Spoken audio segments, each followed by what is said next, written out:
Over at BangTheBook.com, we are your one-stop shop for sports betting news and information. 11 of the 13 conference tournaments for this week have been previewed over at the website. I'll be putting together the America East and the Sun Belt here for this afternoon. Also try to get my Week 5 XFL stuff taken care of. It's a very, very busy time of the year, to say the least, over at BangTheBook.com. I wrote up the preview yesterday for the Arnold Palmer Invitational, so you can get my thoughts on that. We've got daily NHL from Parker Michaels, daily NBA and college basketball from Alan Moody and Admir Algic. We've got weekly UFC. Wrote up a UFC 248 preview this morning. Wrote up the NASCAR race yesterday. We do UFC. We do tennis. We do NASCAR. We do soccer. We do esports. We do it all over at BangTheBook.com. Finally, as you know, this and every edition of Bang the Book Radio presented by our friends over at DSI Sportsbook. BTB and the number 200 is that promo code. 100% deposit match bonus for the Sportsbook. 100% deposit match bonus for the live casino at BetDSI. It's only a game until you bet it. Two guests on today's program. The first, professional handicapper Bryan Leonard from WagerTalk.com. Bryan, how's it going today, man? Hey, everything's going great. Good to be back on the show. Good to have you back on the program here. Good to see you last week, as well as you and I did some Wager Talk videos together, taking a look at some season win total stuff. And, of course, the one thing I didn't mention in that long-winded intro, my 2020 MLB betting guide over at BangTheBook.com, also posted up over on Amazon for just $4.99. So please check that out. We'll circle back to the MLB stuff here in a second, Bryan. But first, conference tournaments. 4 started yesterday, 3 start today, including one right in your backyard, the Mountain West Conference. General conference tournament betting strategies here, because this is a different animal than betting the regular season. Yeah, I break my season down into 4 different aspects. Non-conference college basketball. Basically, what the teams are trying to do is just trying to see who plays well together, seeing the coaches trying to see what they have, less thought process on trying to get the wins, more on, it's more similar to what you see in exhibition sports, even though the games are a little bit more important because they count on your regular record. And if you're a small conference team, obviously you've got to win every game to get your chance to get to the big dance. But most of these teams, they're just out there trying to see what they have, trying to get ready for the conference season. And obviously you've got your conference season comes next, and that's, to me, the most important. That's my most fun part of doing college basketball, and I've had more success doing conference games than anything else. Your third would be the conference tournaments, and the fourth being the NCAA tournament. The problem you have in the conference tournament is it's similar to an exhibition season where not every team is out to win. And the reason I say that is in the small conferences, the ones that are starting now, sure, everybody's out there to get that victory. But when you get into some of these bigger conferences, and we've seen it many times, a lot of times people will say it's good for a team to lose in their conference tournament. That way they get a few extra days off as they prepare for the NCAA tournament. And in that regard, the extra days off are worth more than what a conference tournament may be worth.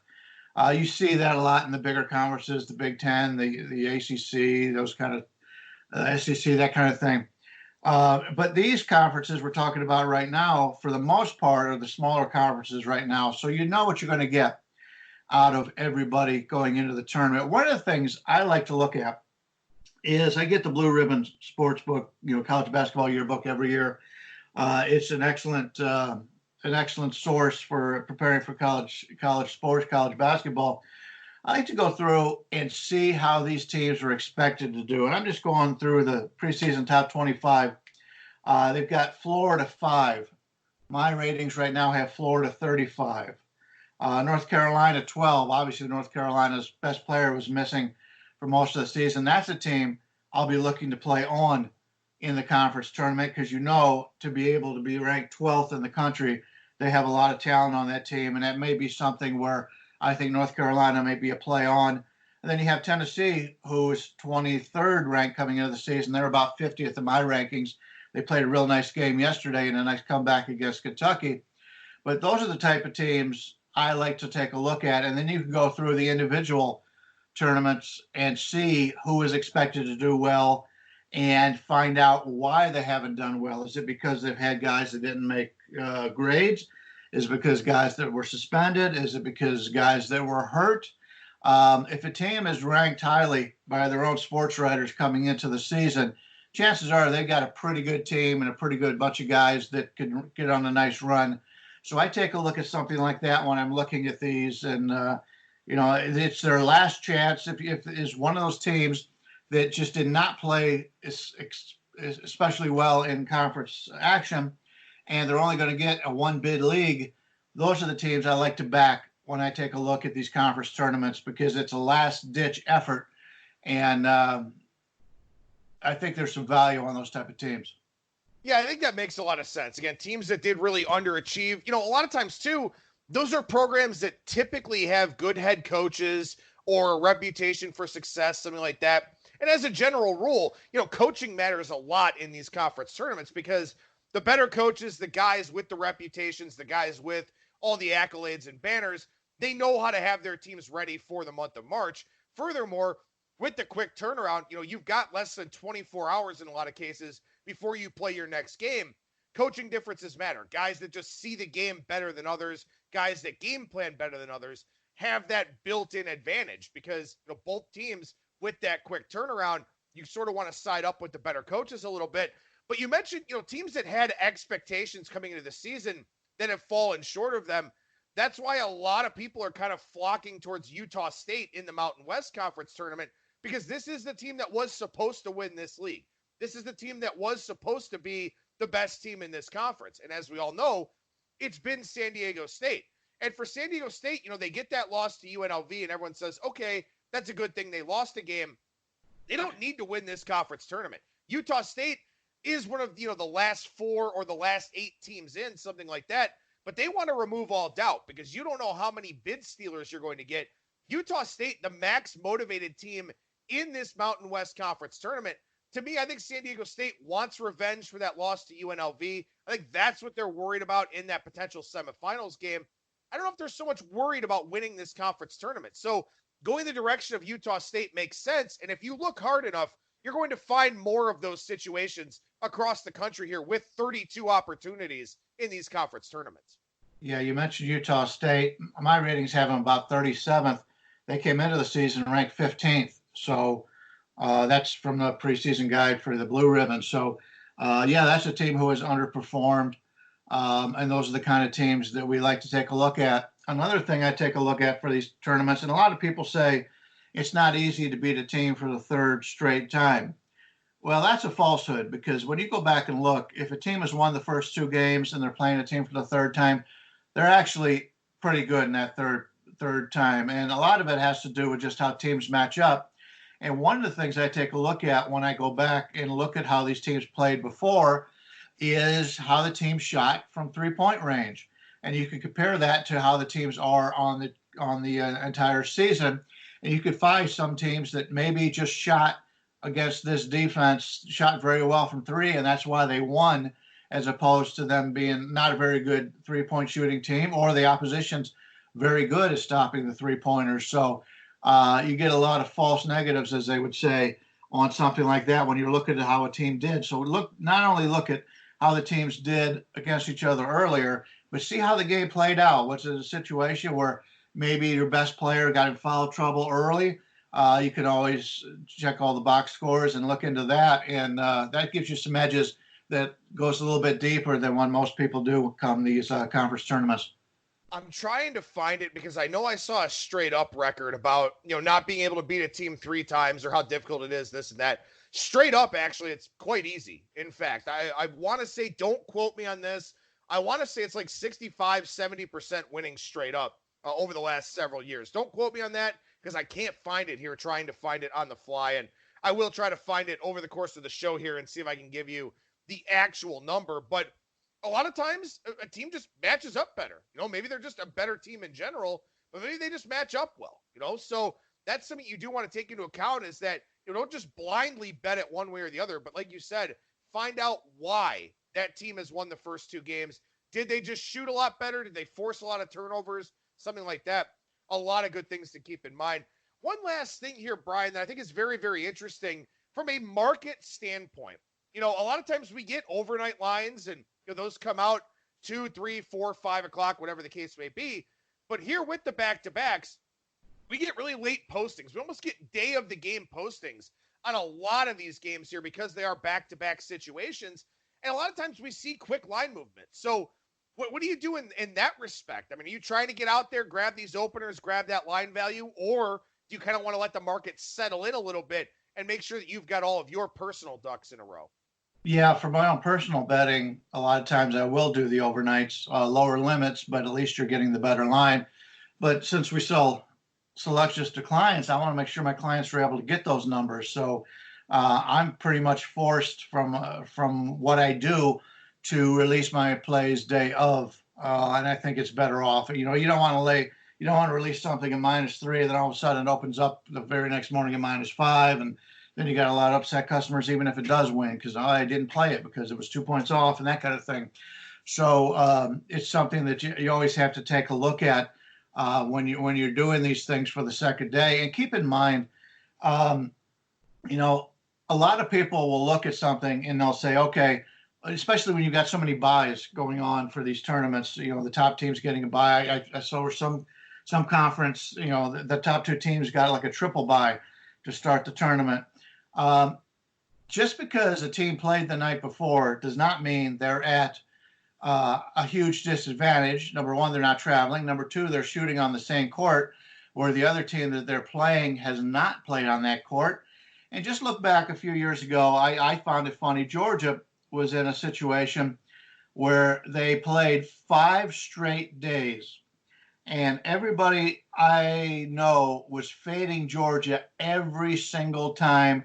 And Georgia continued to cover the spread. These are 18, 19, 20-year-old kids that have done this their entire life. They love to play ball. To give them a chance to get on the court and play an actual game instead of a practice, you kidding? They're excited to get on that court. So just because a team has played the night before and they're playing a team that has the bye does not mean it's a negative.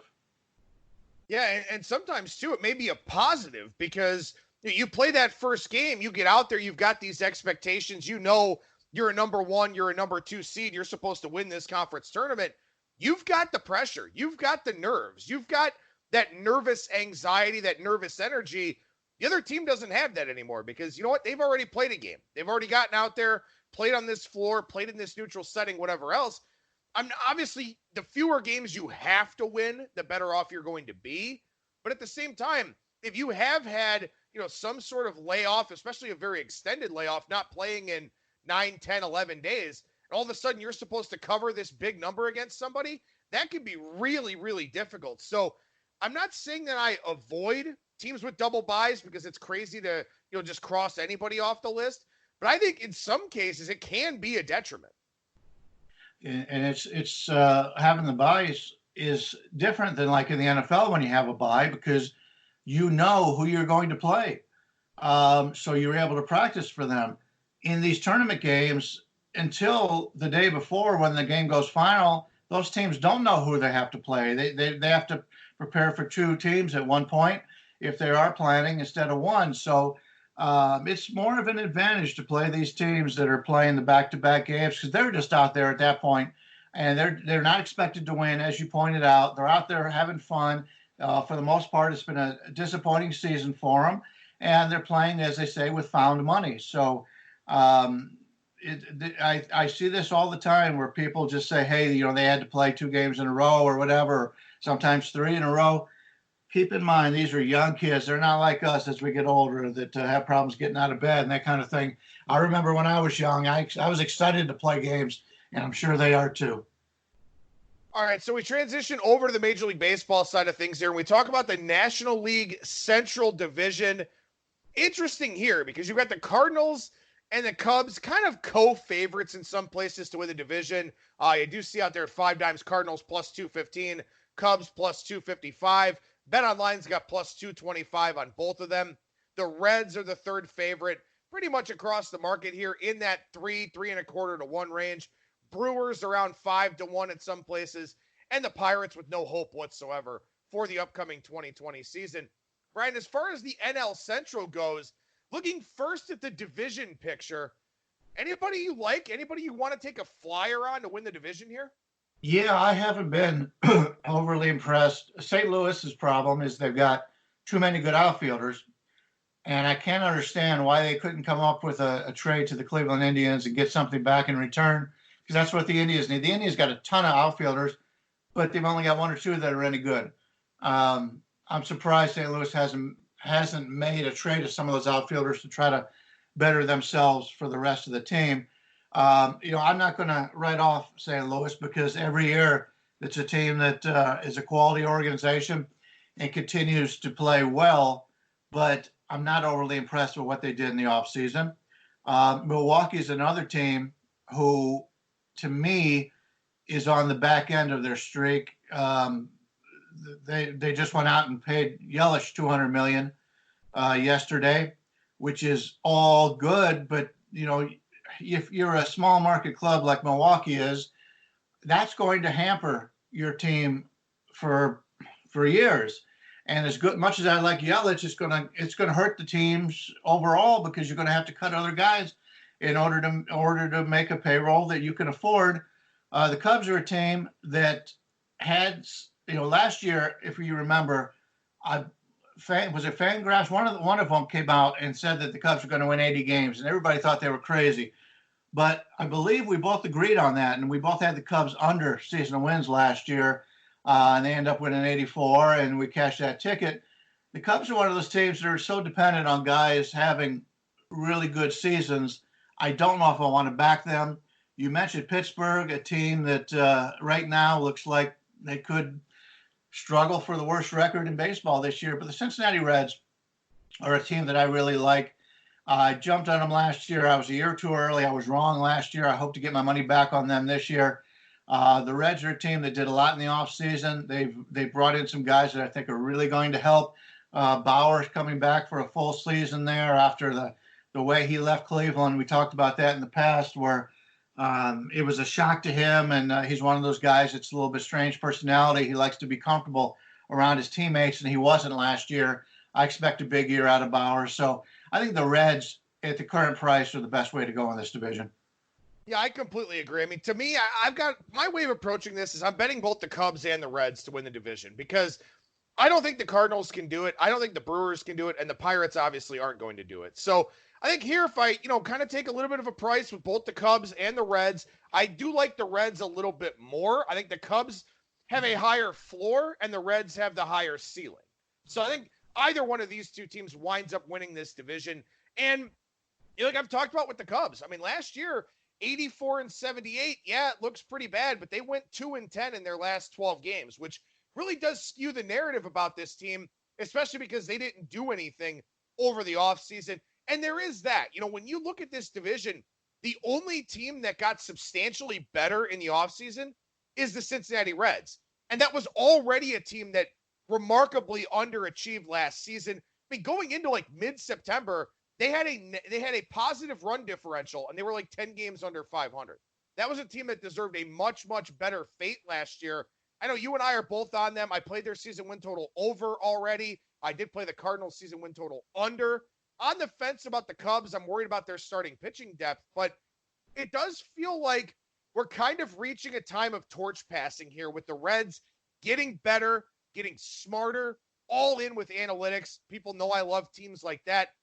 If the Reds don't do it this year, you will not be able to stop me from spending money on them next year. Yeah, it's one of those things where sometimes you're just a little bit early.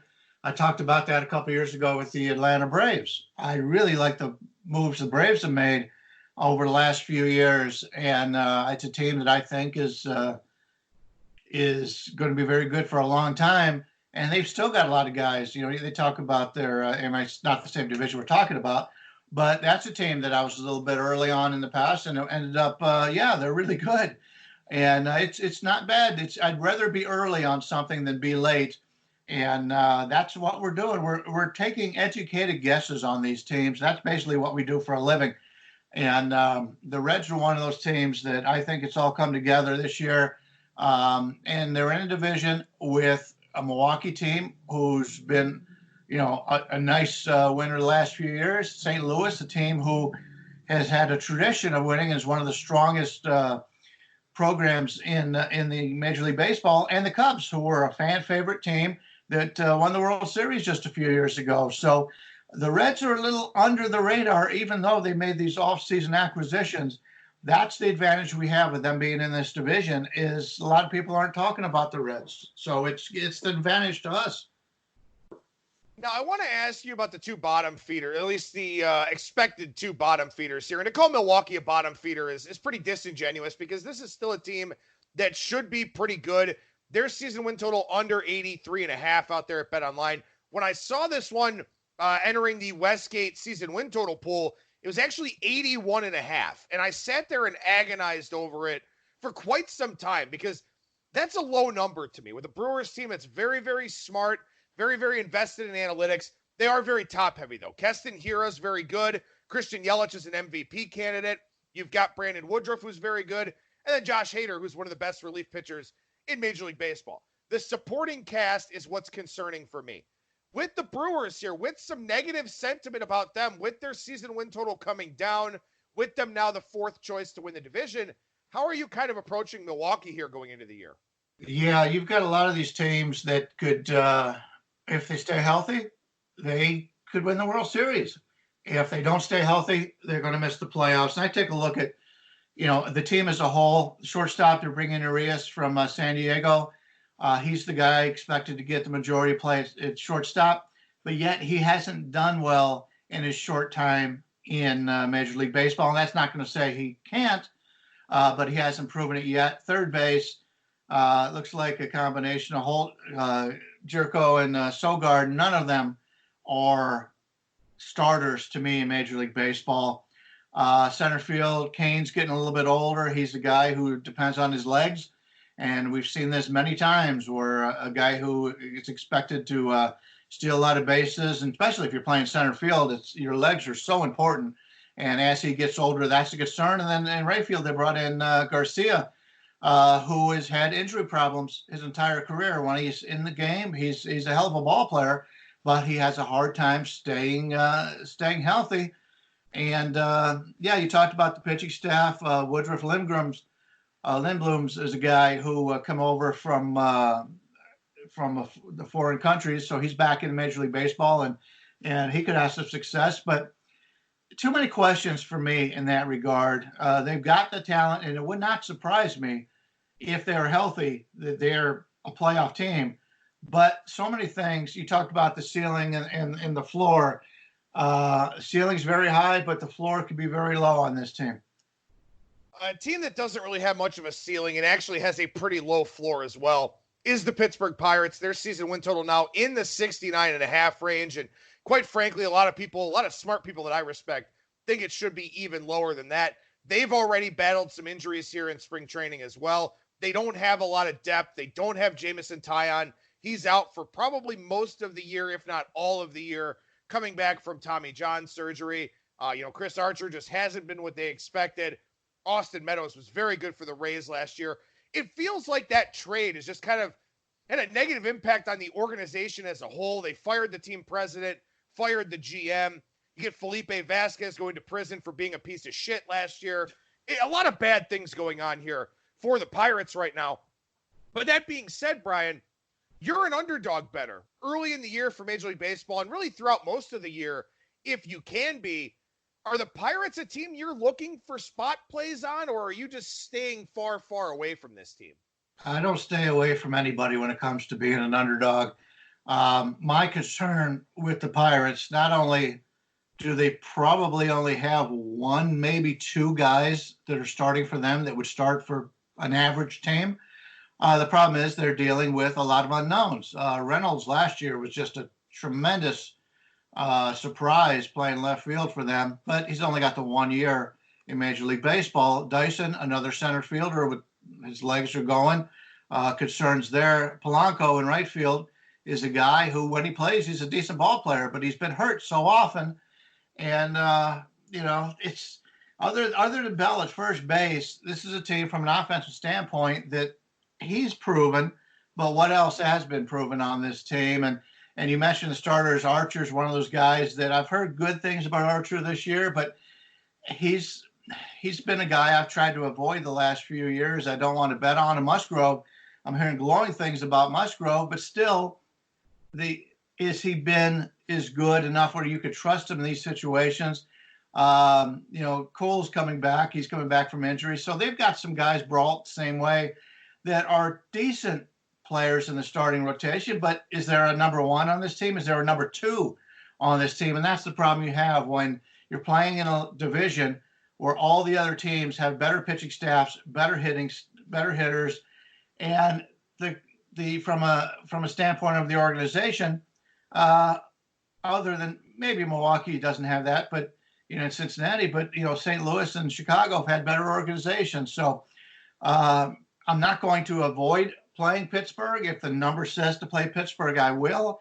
But it's a team that I probably won't be playing on very much when they're a favorite. Yeah, and this is a Pittsburgh team. I mean, they're going into opening day with a payroll of somewhere in the 57 to 60 million range, which is, quite frankly, I don't care what market size you're in, and Pittsburgh's a fairly decent market. I mean, that's embarrassing. It's one of the reasons why we probably wind up with a labor stoppage here, wind up wiping out at least part of the 2021 season, because you've got teams showing up to opening day with a payroll of 60 million or below. We'll see. The Pirates just don't really have a lot of positives rolling in their direction. But again, early on in the year, when the playing field is a little bit more level than it generally is, maybe that is a spot where you do kind of look to take the Pirates a little bit here heading into the season. We won't be chatting with Bryan next week. He's got some business to tend to, but we will talk with him here in a couple weeks' time, probably take a look at another one of these divisions around Major League Baseball. But before I let you go, Bryan, we got about 6 weeks left here of the NBA regular season. So tanking will continue, as it always does.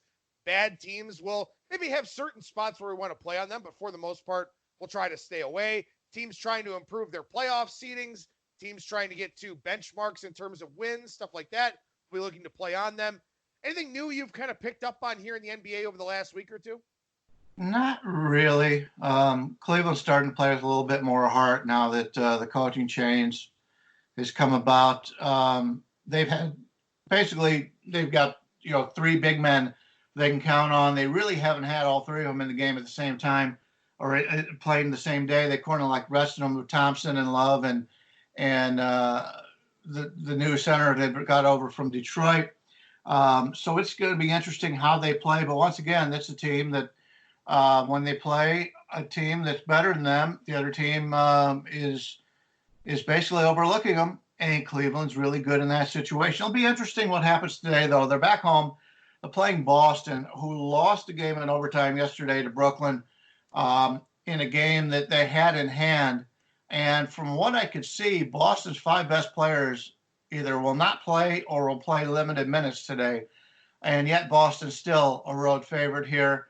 When Boston's played Cleveland this year, the way the Cleveland defense was earlier on with Beeline, Boston could basically do whatever they wanted. They had a free moving ball and they were getting open shots all the time. It'll be interesting to see what happens in that game tonight from a defensive standpoint with the Cavaliers. See if they're able to make those improvements against a team that has one of the most diverse offenses in the NBA. Although they may not have the better players, it's still the same game plan for Boston. The bench guys will do the same thing as the starters should do. It's you just need to look for spots in the NBA at this time of the season, and that's really how I've approached the NBA over the last couple of weeks of the season for the last few years. The last part of the season, just looking at spots and seeing where a team may have a letdown, as opposed to being on every game. You're not going to do that, and the NBA has proven to that. It's like baseball. It's the same way, but you got five different pitchers going every week. Basketball, you just got to look for good spots, and that's the way you win in the NBA, in my regard. Bryan Leonard, professional handicapper over at wagertalk.com. What's going on over at the website right now, man? Actually, no videos this week. I get a day off, which I'm very excited about. We were there for a long time last week, as you know, as you took part in it. But taking some time off. We're actually it's looking like we're going to do a live show discussing the NCAA tournament for a 3-hour show at Caesars. I believe it's going to be on the 16th, March 16th. So if you're a Las Vegas resident, you're out here for the, coming out for the tournament, stop on by on Caesars on the 16th. Maybe get some information and be able to talk to everybody, and hey, get a picture with Kelly in Vegas. She's really going places, and she's popular with Twitter and all. So I'm sure she won't mind taking a picture with you. I'm not sure you want a picture of Ralph Michaels and myself, but it'll be nice to meet some of those guys and get some good information. It'll be on March 16th, live 3-hour show discussing the tournament from Caesar Sportsbook. Yeah, it's great to see all you guys last week. It was nice to see Kelly again. Nice to meet Minty Betts for the first time as well.